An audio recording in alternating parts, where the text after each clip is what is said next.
माघ महामहत्तम अध्याय 18। हरे कृष्णा, राधे राधे।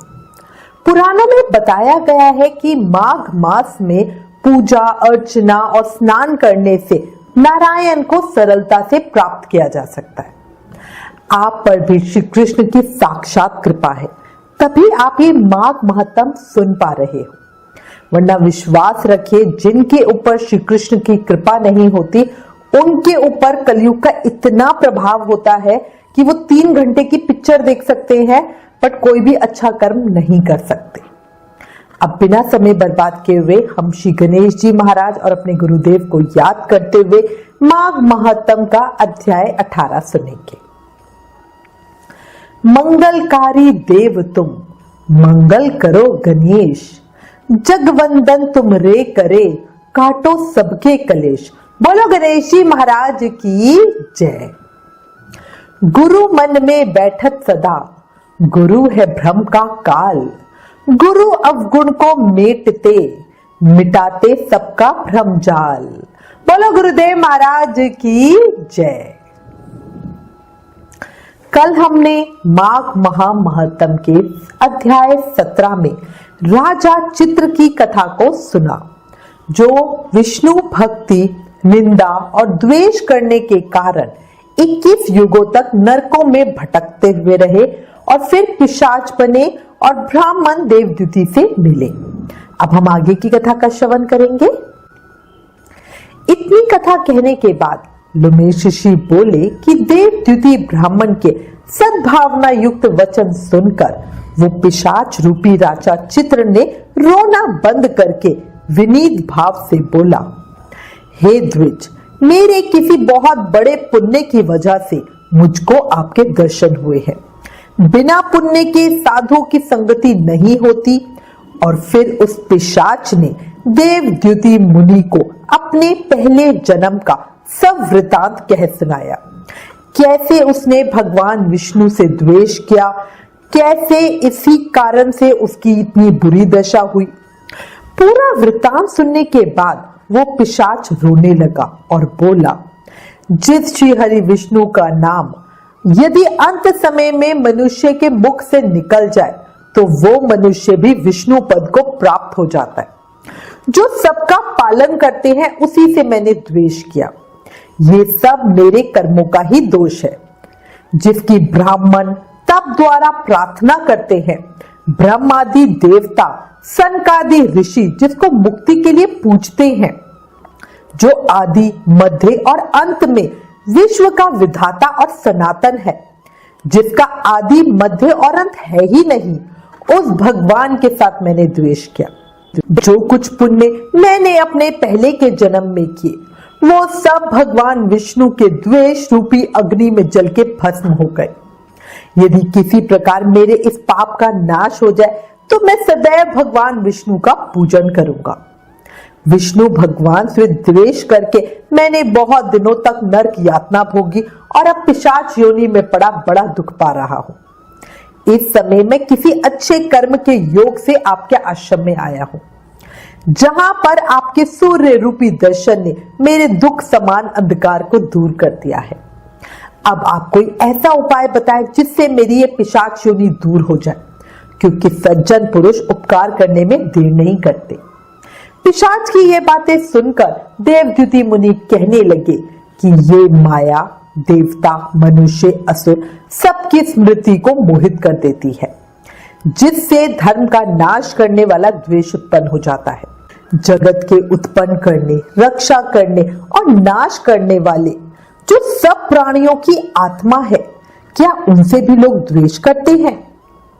जिनके अर्पण करने से सभी कर्म सफल होते हैं, उनकी भक्ति से मुख मोड़ने वाला मूर्ख किसी भी गति को कैसे प्राप्त हो सकता है? चारों वर्णों का वेदोक्त हरि का भजन करना ही उत्तम है, अन्यथा कुमार्ग में चलने वाले मनुष्य नरक के गामी होते हैं। इसी कारण वेद विरुद्ध कर्मों को त्यागना चाहिए। अपनी बुद्धि से बचे हुए धर्म के मार्ग पर चलने से मनुष्य परलोक के पथ का भी नाश करते हैं। जो वेद, देवता और ब्राह्मणों की निंदा करते हैं और जो झूठे और मन कल्पित शास्त्रों को मानने वाले हमेशा नरक में ही जाते हैं। देवाधिदेव भगवान विष्णु से विमुख होने वाले नरक में ही जाते हैं, जैसे द्रविड़ देश का राजा नरक में गया। इस कारण इनकी निंदा नहीं करनी चाहिए और वेद में ना कही गई क्रिया को भी नहीं करना चाहिए। इसके बाद लोमेश ऋषि कहने लगे कि ऐसा कहने पर देवद्युति ब्राह्मण ने पिशाच रूपी राजा चित्र को सुमार्ग बतलाया और कहा कि माघ मास में तुम प्रयाग में जाके स्नान करो, उससे तुम्हारी ये पिशाच योनि समाप्त हो जाएगी। माघ मास में प्रयाग में स्नान करने से मनुष्य पहले जन्म के सब पापों से मुक्त हो जाता है। वहां पर स्नान करने से मुक्ति प्राप्त होती है। इससे बढ़कर और कोई प्रायश्चित नहीं है। संसार में ये मोक्ष और स्वर्ग का खुला हुआ द्वार है। गंगा और यमुना का संगम त्रिवेणी संसार में सबसे उत्तम तीर्थ है। पाप रूपी बंधन को काटने के लिए ये कुल्हाड़ी है। कहा तो भगवान विष्णु, सूर्य, तेज, गंगा, यमुना का संगम, और कहा ये तुच्छ पाप रूपी तृण की आहुति। जैसे घने अंधकार को दूर करने वाला शरद का चंद्रमा चमकता है, उसी तरह संगम के स्नान से मनुष्य पवित्र हो जाता है। मैं तुमसे गंगा यमुना के संगम का वर्णन नहीं कर सकता। गंगा जल की एक बूंद के स्पर्श से केरल देश का ब्राह्मण मुक्त हो गया। देवद्युति ऋषि के ऐसे वचन सुनकर वो पिशाच रूपी राजा चित्र के मन में शांति उत्पन्न हुई, मानो उसके सब दुखों से वो छूट गया हो। प्रसन्नता से उसने विनय पूर्वक देवद्युति ऋषि से पूछा, हे मुनि, केरल देश का ब्राह्मण किस प्रकार मुक्त हुआ? कृपया कर ये कथा मुझे विस्तार पूर्वक बताएं। देवद्युति ब्राह्मण कहने लगे, केरल देश में वासु नाम वाला एक वेद पारंगत ब्राह्मण था। उसके बंधुओं ने उसकी भूमि छीन ली, जिससे वो निर्धन और दुखी होकर अपनी जन्म भूमि त्याग कर देश विदेश में घूमता किसी व्याधि से ग्रस्त होकर मृत्यु को प्राप्त हो गया।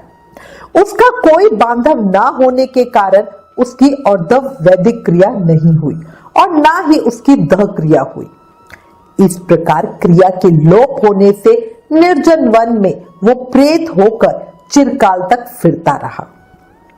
शीत, ताप, भूख प्यास के दुख से हाहाकार करता हुआ वो नंगे शरीर रोता फिरता, परंतु उसको कहीं सद्गति नहीं दिखाई देती। सर्वथा दान ना देने से वो अपने कर्म फल को भोगता था। जो लोग अग्नि में आहुति नहीं देते, भगवान का पूजन नहीं करते, आत्मविद्या का अभ्यास नहीं करते, अच्छे तीर्थों से विमुख रहते हैं, जो लोग दुखी लोगों को स्वर्ण, वस्त्र, तांबुल, रत्न, फल तथा जल नहीं देते तथा छल कपट से जीविका प्राप्त करने वाले, दूसरों तथा स्त्रियों का धन हड़ने वाले, पाखंडी, कुटिल, चोर, बाल, वृद्ध तथा आतुर और स्त्रियों पर निर्दयता करने वाले, आग लगाने वाले, विष देने वाले, झूठी गवाही देने वाले, कुमार्ग पर चलने वाले, माता, पिता, भाई, बहन, संतान तथा अपनी स्त्री का त्याग करने वाले, जो सब तीर्थों में दान लेते हैं, पालन करने वाले स्वामी को त्याग देते हैं, गौर तथा भूमि के चोर, वेदों की निंदा करने वाले, वृथा द्रोह करने वाले, प्राणियों की हिंसा करने वाले, देवता, गुरु की निंदा करने वाले, ये सभी बारंबार प्रेत, पिशाच, राक्षस तथा बुरी योनियों में जन्म लेते हैं। अतः बुरे कर्मों से बचकर धर्म के कार्य तथा यज्ञ, दान और तप आदि करने चाहिए, क्योंकि कर्म फल अवश्य ही मिलता है। इस प्रकार प्रेत की गति देखकर किसी को भी पाप कर्म कदापि नहीं करना चाहिए। माघ महामहत्तम अध्याय 18 समाप्त। कल माघ महामहत्तम के अध्याय 19 में आगे की कथा सुनेंगे। याद रखो, जीवन क्षणभंगुर है, अभी है और अभी नहीं। जब अगली घड़ी का भी पता नहीं क्या हो जाए तो क्यों ना इस शरीर का उपयोग करके अभी कर्मों के बंधन से मुक्ति पा ली जाए। है ना सरल उपाय। और इसका तो सबसे आसान रास्ता है नाम जाप करना। याद रखो, कलयुग केवल नाम आधार। सिर्फ नाम जाप करके भक्ति, प्रेम, मुक्ति, शक्ति सब पाया जा सकता है। इसलिए प्रेम से, मन से, भाव से, हर सांस के साथ हर पल बस जप करते रहो। हरे कृष्ण कृष्ण कृष्ण हरे हरे, हरे राम राम राम हरे हरे। आपसे रिक्वेस्ट है, प्लीज इन वीडियोस को अधिक से अधिक शेयर करें। इससे हमारे शास्त्रों का प्रचार होगा, मां का महत्व, महत्तम सबको पता चलेगा। और याद रखो, ये भी एक सेवा है। राधे राधे।